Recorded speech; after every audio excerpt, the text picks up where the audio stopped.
నాడు వైఎస్, నేడు రేవంత్. ముఖ్యంగా గతంలో వైఎస్ గారు చేసిన అభివృద్ధి కానీ, అదేవిధంగా ఆయన సంక్షేమ పథకాలు, పరిపాలన ఏ విధంగా సాగించాడు ఉమ్మడి రాష్ట్రంలో, అదే పద్ధతిలో ఈ రేవంత్ రెడ్డి కూడా అడుగులేస్తున్నట్లు నిన్న సభలో విజయోత్సవ సన్నాహ సభలో చెప్తున్నారు. సీఎంపై మంత్రులు సీతక్క, సురేఖ వ్యాఖ్యలు. ఏదైతే కేసీఆర్ గారు ఒక 5 సంవత్సరాలు మహిళా మంత్రులను పెట్టకపోవడం, అదేవిధంగా ఎవరు ఏమడిగినా ఆయన ఒక మాట చెప్పాడు.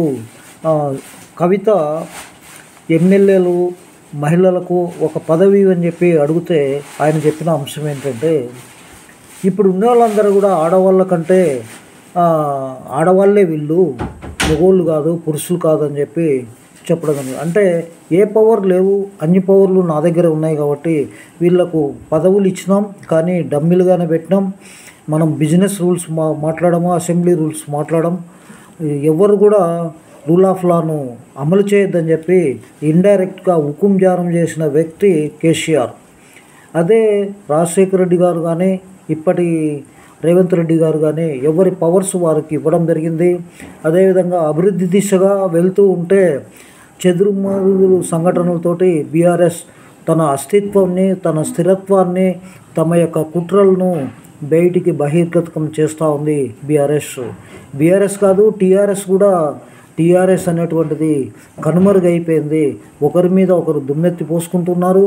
బీజేపీ తోటి కుమ్మక్కయ్యామని, అదేవిధంగా బీజేపీ, అదేవిధంగా ఈ యొక్క బీఆర్ఎస్ రెండు ఒకటని వీళ్ళు అనడం, కాంగ్రెస్ ఈ యొక్క బీఆర్ఎస్ ఒకటని వాళ్ళు అంటున్నారు. ముఖ్యంగా రాబోయేది స్థానిక సంస్థల ఎన్నికలు, లోకల్ బాడీ ఎలక్షన్స్ రాబోతున్నాయి. దాంట్లో మాటల యుద్ధం ఇప్పుడే స్టార్ట్ అయింది. ఇక యువ నాయకుడు, బీఆర్ఎస్ పార్టీ వర్కింగ్ ప్రెసిడెంట్ అయిన కేటీఆర్ గారు కుట్రలు కుతంత్రాలతోటి ఎన్ని చేసినా ప్రజల్లో సానుభూతి పొందే అవకాశం లేదు. ఎందుకంటే వీళ్ళు చేసినటువంటిది విధ్వంసమైన ప్రజాస్వామ్యాన్ని అపహాస్యం చేసినటువంటి తండ్రి కొడుకులు. అదేవిధంగా అందరు కూడా కుటుంబ పాలన అంటే 5 సంవత్సరాలను చేసినటువంటి వ్యక్తులు వీళ్ళు. ఇప్పుడు రేవంత్ రెడ్డి అదే ప్రయత్నం చేస్తున్నారని, వాళ్ళు చేసేటివన్నీ ఈయన చేస్తున్నారని చెప్పి ప్రజలకు చెప్పే ప్రయత్నంలో భూములు గుంజుకుంటున్నారని, అదేవిధంగా అభివృద్ధి కాదు, తమ అభివృద్ధి చేసుకుంటూ మూటలు మోస్తున్నారు ఢిల్లీకని, అదేవిధంగా రకరకాలైనటువంటి వ్యాఖ్యలు చేస్తున్నారు.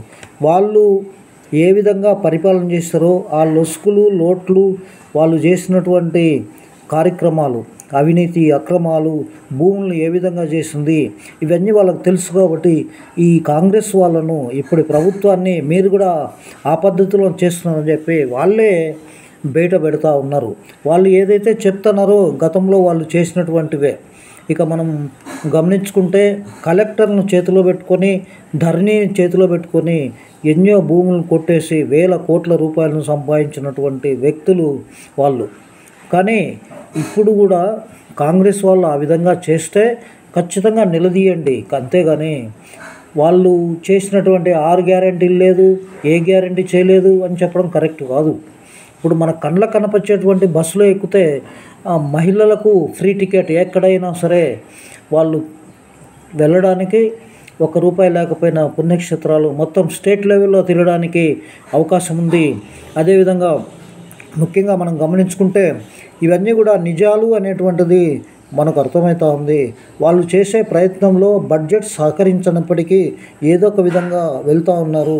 నువ్వు 10 లక్షల కోట్లు అప్పు చేస్తే వాళ్ళు కూడా ఇప్పుడు 90,000 కోట్లు అప్పు కావడం జరిగింది 1 ఇయర్లో. ఈ 5 సంవత్సరాలు వాళ్ళు కూడా అప్పులు చేస్తారు. ముఖ్యంగా రేవంత్ రెడ్డి యొక్క ప్రయత్నం ఏంటంటే పరిశ్రమలు తీసుకురావాలని, పరిశ్రమల ద్వారానే అభివృద్ధి చెందుతారని, అదేవిధంగా సుస్థిరాభివృద్ధి ఒక సైడు, అదేవిధంగా పొల్యూషన్ ఒక సైడు ఉంది. పొల్యూషన్ మీద కూడా ఆయన చాలా అధ్యయనాలు చేశాడు. కాబట్టి ఆయన ప్రతిపక్షంలో ఉన్నప్పుడు బూసీని ఖచ్చితంగా ప్రక్షాళన చేయవలసిన అవసరం ఉంది.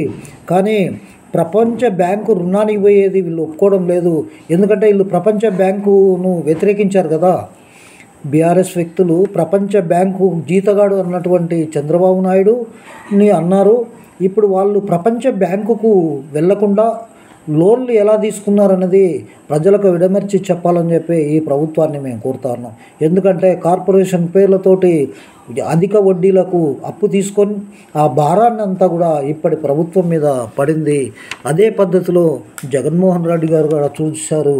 ఈ రాజశేఖర రెడ్డి గారు ఏదైతే చేశాడో ప్రజల అభిప్రాయాన్ని తెలుసుకొని ఎవరి పవర్ను వారులకు వినియోగించుకోవాలని చెప్పి అధికారులను కానీ మంత్రులను కానీ చెప్పడం జరిగింది. అదే పద్ధతిలో రేవంత్ రెడ్డి గారు కూడా పరిపాలన సాగిస్తున్నారు. ఇక్కడ ఆర్థిక శాఖ మంత్రి డబ్బులు అనేటువంటి వస్తువు ఒక రోజులో వచ్చేటువంటిది బ్యాలెన్స్ చేస్తూ ఎవరికి ప్రియారిటీగా డబ్బులు పే చేయాలనేటువంటిది ఫైనాన్స్ మినిస్టరు, అదేవిధంగా ఫైనాన్స్ సెక్రటరీ, చీఫ్ సెక్రటరీ ఆ విధంగా డబ్బులు ఇస్తూ ఉంటారు. ఒక సైడు అధికారులు వాళ్ళ యొక్క జీపీఎఫ్ను ఏ విధంగా విధ్వంసం చేశారు. అదేవిధంగా ఇవన్నీ కూడా చూసుకుంటే ప్రభుత్వం కోలుకోవడానికి చాలా ప్రాబ్లమ్స్ ఫైనాన్షియల్గా ఉంది తెలంగాణ రాష్ట్రంలో. ఇప్పుడు అదే పద్ధతిలో ఆంధ్రప్రదేశ్లో కూడా అదే పద్ధతిలో ఉంది.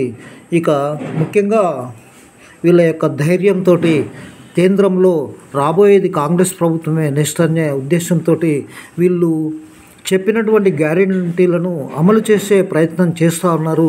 దాని మీద బీఆర్ఎస్ నాయకులందరూ కూడా గగ్గోలు పెడుతూ రకరకాలైనటువంటిది విధ్వంసం సృష్టించాలని, పరిశ్రమలు రావద్దని, ఉన్నటువంటి వాళ్ళు సేకరించిన భూముల్లో ఎన్ని పరిశ్రమలు పెట్టారో వాళ్ళు చెప్పాలని మేము కోరుకుంటున్నాం.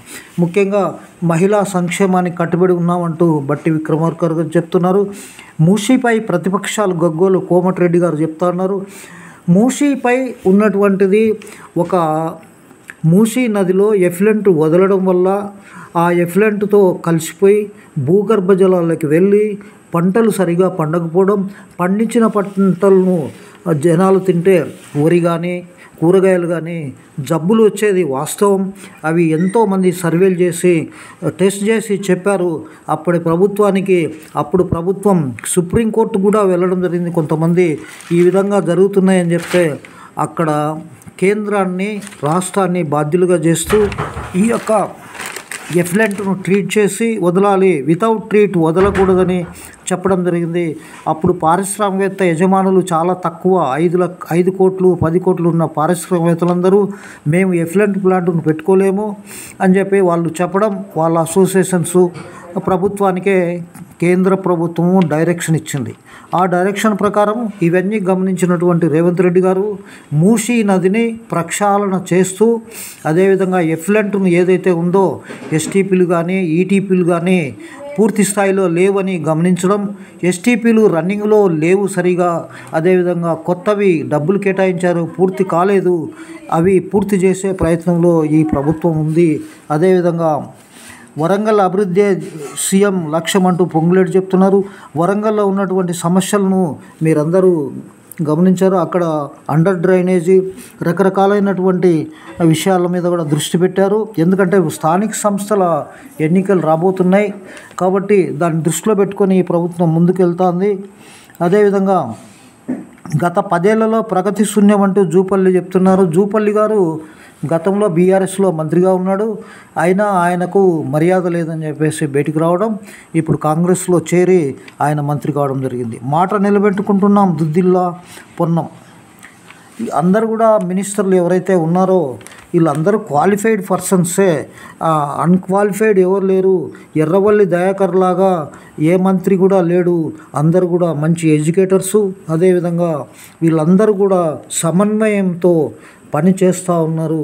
ఒక ముఖ్యమంత్రి అంటే కేవలం ఒక నియంతలాగా పరిపాలించకూడదనే వాళ్లకు ఒక హైకమాండ్, అదేవిధంగా ఇక్కడ ప్రజల దృష్టిలో వాళ్ళు ఏదైతే చెప్పారో అవి అమలు చేసే ప్రయత్నంలో ఫైనాన్స్ ప్రాబ్లం ఉన్నప్పటికీ బ్యాలెన్స్ చేస్తూ వెళ్తున్నారు. ఉప ముఖ్యమంత్రి అయినటువంటి బట్టి గారు రోజు కూడా ఈ యొక్క ఫైనాన్స్ను బ్యాలెన్స్ చేస్తూ ఎప్పటికప్పుడు తొందరగా చెల్లించాలనో వాళ్ళకు చెల్లించుకుంటూ రూపాయి రాక పోక అనేది గమనిస్తూ రోజు కూడా దాని మీద అభివృద్ధి కార్యక్రమాలకు పాల్పంచుకుంటున్నారు. ఈ యొక్క ప్రభుత్వము దీన్నే విజయోత్సవాలుగా జరుపుకోవాలని ఈ ప్రయత్నాలు. అదేవిధంగా ఎందుకు విజయోత్సవాలు జరుపుకోవాలి అంటే వీళ్ళు చెప్పినటువంటి గ్యారెంటీలు కానీ హామీలు కానీ ఒక్కొక్కటి నెరవేరుస్తూ వస్తున్నారు. ఆ హామీలలో ఉన్నటువంటి సాధక బాధకాలు కూడా రేవంత్ రెడ్డి గారు చెప్పడం జరిగింది. ముఖ్యంగా అంటే కూడా ఫైనాన్సే కాబట్టి అప్పులకు ఒక సైడ్ వడ్డీలు కట్టాలి. అదేవిధంగా రైతులను అందరినీ కూడా ఈ రైతులకు రుణమాఫీ కానీ అదేవిధంగా రైతు సహాయం కానీ అది చేయాలని మిస్టర్ కేసీఆర్ గారు చెప్పారు. మేము కూడా అదే చేద్దాం అనుకున్నాం, కానీ మాకు సహకరించలేదు అనేటువంటి అంశం కూడా చెప్పాడు. ముఖ్యంగా రేవంత్ రెడ్డి గారు కానీ ఈ యొక్క క్యాబినెట్ కానీ రైతు అనేవాడు ఎవడైతే వ్యవసాయం చేసుకుంటాడో వానికి తప్ప వేరే వాళ్లకు రైతు సహాయం కానీ ఇవ్వకూడదు అనేది నిర్ణయం చేసుకున్నది. అప్పుడు గతంలో కొండలకు గుట్టలకు అదేవిధంగా రోడ్లకు రియల్ ఎస్టేట్కు ఇచ్చారు. అవన్నీ రీకవర్ చేయాలని కూడా చెప్పడం జరిగింది. అదే జరుగుతూ ఉంది. అదేవిధంగా ధరణిలో ఉన్నటువంటి లోపాల వల్ల పేద ప్రజల యొక్క భూములు గుంజుకున్నారు వీళ్ళు. అవి కూడా ఎంక్వైరీ జరుగుతుంది.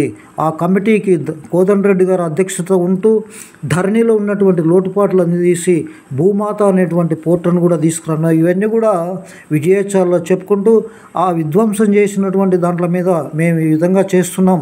రాబోయే కాలంలో ఏదైతే జనవరి నుంచి ఏదైతే ఎలక్షన్ రాబోతున్నాయో ఈ యొక్క సర్పంచులు కానీ లేదా జిహెచ్ఎంసీ ఎలక్షన్ కానీ ఏ ఎలక్షన్ అయినా సరే పూర్తి స్థాయిలో గెలవాలనే ప్రయత్నంలో కాంగ్రెస్ ముందుకు వెళ్తూ ఉంది. బీఆర్ఎస్ అనేటువంటి రూపం లేకుండా చేస్తామని చెప్పి రేవంత్ రెడ్డి గారు పట్టుదలతో వెళ్తున్నాడు. అదేవిధంగా బీజేపీ కూడా నెక్స్ట్ సెకండ్ ప్లేస్లోకి వచ్చేసింది. ఫస్ట్ ప్లేస్ రావాలని పోటీతత్వంతో కాంగ్రెస్ బీజేపీ పనిచేస్తూ ఉంది. వీళ్ళిద్దరి మధ్యన బీఆర్ఎస్ అనేటువంటిది ఒక సైడ్ కేంద్రం వాళ్ళు వీళ్ళందరినీ జైల్లో వేయాలని అదేవిధంగా రాష్ట్రం వాళ్ళు వేయాలని ఇవన్నీ ఇద్దరి సమన్వయంతో వీళ్ళందరినీ మనీ రికవరీ కానీ భూములు గుంజుకున్నటువంటి వాళ్ళందరినీ చేయడానికి ప్రయత్నాలు జరుగుతూ ఉన్నాయి. అది ఒక క్రమ పద్ధతిలో రేవంత్ రెడ్డి గారు చట్టం రూల్ ఆఫ్ లాను మెయింటైన్ చేస్తూ దాన్ని రూల్ ఆఫ్ లా ఏం చెప్పిందో దాని ప్రకారమే వాళ్ళను శిక్షించాలని చెప్పి కోరుతా గవర్నర్ గారిని ఇటీవలనే ఒక అంశంలో 55 కోట్లు ఈ రేసులో ఇష్టం వచ్చినట్లు ఎలాంటి క్యాబినెట్ అప్రూవ్డ్ కానీ అదేవిధంగా అసెంబ్లీలో చర్చించకుండా డబ్బులు చెల్లించడానికి ఏమైనా మాట్లాడితే మాకు స్వయం సమృద్ధి సంస్థ అంటాడు హెచ్ఎండిఏ కానీ ఏదైనా సరే అసెంబ్లీలో పెట్టేది ఏ ఒక్క రూపాయినా బయటకు వెళ్ళాలి తప్ప అసెంబ్లీలో పెట్టకుండా ఎంతటి వాడైనా ముఖ్యమంత్రి అయినా చీఫ్ సెక్రటరీ అయినా మంత్రులైనా ప్రజల యొక్క డబ్బులను ఇష్టం వచ్చినట్టు ఖర్చు పెడితే శిక్షార్హులు శిక్షకు గురి కాక తప్పదు. మనం ఒక గొప్ప విషయాన్ని మాట్లాడుకోవాలి. రాజశేఖర రెడ్డి గారు ముఖ్యమంత్రిగా ఉన్నప్పుడు ఆయన ఆదేశిస్తే ఫైనాన్స్ మినిస్టర్ కానీ చీఫ్ సెక్రటరీ కానీ శాంక్షన్ చేస్తాడు. ఆయనే స్వయంగా వెళ్ళి పలాని ఊరికి పలాని ప్రాబ్లం ఉంది, నా దగ్గర కంప్లైంట్ వచ్చింది, దానికి 50 కోట్లు 100 కోట్లు 20 కోట్లు ఇవని చెప్పి రిక్వెస్ట్ చేసి ఫండ్స్ తీసుకొని వాళ్లకు సాటిస్ఫాక్షన్ చేశాడు. అదే పద్ధతిలో రేవంత్ రెడ్డి గారు చేస్తున్నారు. కాబట్టి ఇద్దరి పోలికల వల్ల రాష్ట్రం పురోగతికి వెళ్తుంది. కాబట్టి వీళ్ళ యొక్క కాళోజీ కానీ ఆయన విగ్రహాన్ని తెలుగు తల్లి కానీ వాళ్ళ యొక్క టార్గెట్లో భాగంగా ఎవరైతే ఈ యొక్క తెలంగాణ ఉద్యమం కోసం పాటుపడి గద్దర్ గారి కూతురు గారికి కూడా ఒక సాంస్కృతిక రథసారథి అయినటువంటిది ఒక పోస్ట్ ఇచ్చారు. చాలామందికి ఏదైతే అప్పుడు వాళ్ళ దగ్గర ఇబ్బంది పడ్డ వాళ్ళకు తెలంగాణ కోసం కష్టపడ్డ వాళ్ళకు ఒక్కొక్కరికి కూడా వీళ్ళు ఏదో ఒక విధంగా ఇక్కడ షెల్టర్ ఇచ్చే ప్రయత్నం చేస్తూ ఉన్నారు. ఇంకా ముఖ్యంగా ప్రభుత్వము ఈ ఫార్మా మీద ఎక్కువ ఫోకస్ పెట్టింది, ఎందుకంటే ఎక్కువ ఇన్కమ్ వస్తుంది.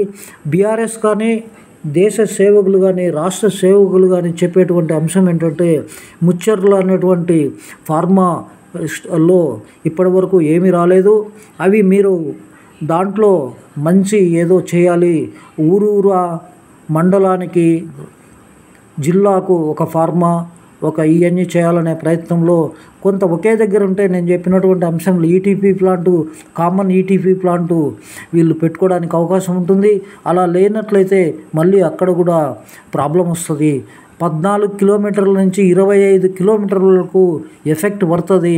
జనరల్గా 10 కిలోమీటర్ల ఎఫెక్ట్ మీదనే మనం అధ్యయనం చేస్తాం. అలా కాదు, ఫార్మా అనేటువంటిది ఖచ్చితంగా ఈ విధమైన ప్రభావాలు పడతాయి. కాబట్టి రేవంత్ రెడ్డి గారు ముచ్చర్లలోనే కొంచెం ఆలోచన చేసి అక్కడనే పరిశ్రమలను ఏర్పాటు చేస్తే ఫార్మాకు మంచిదని మేము భావిస్తూ రిక్వెస్ట్ చేస్తూ ఉన్నాం. మీ విజయోత్సవ సభలు ముఖ్యంగా ప్రజలకు మేలు చేస్తే మంచిదని, అదేవిధంగా బీదవారు ఎవరున్నారో వాళ్ళందరినీ కూడా మీరు ధనవంతులు చేయాలని, అదేవిధంగా మూసి ప్రక్షాళన చేస్తారని కోరుకుంటున్నాం. నమస్తే, థ్యాంక్ యూ వెరీ మచ్.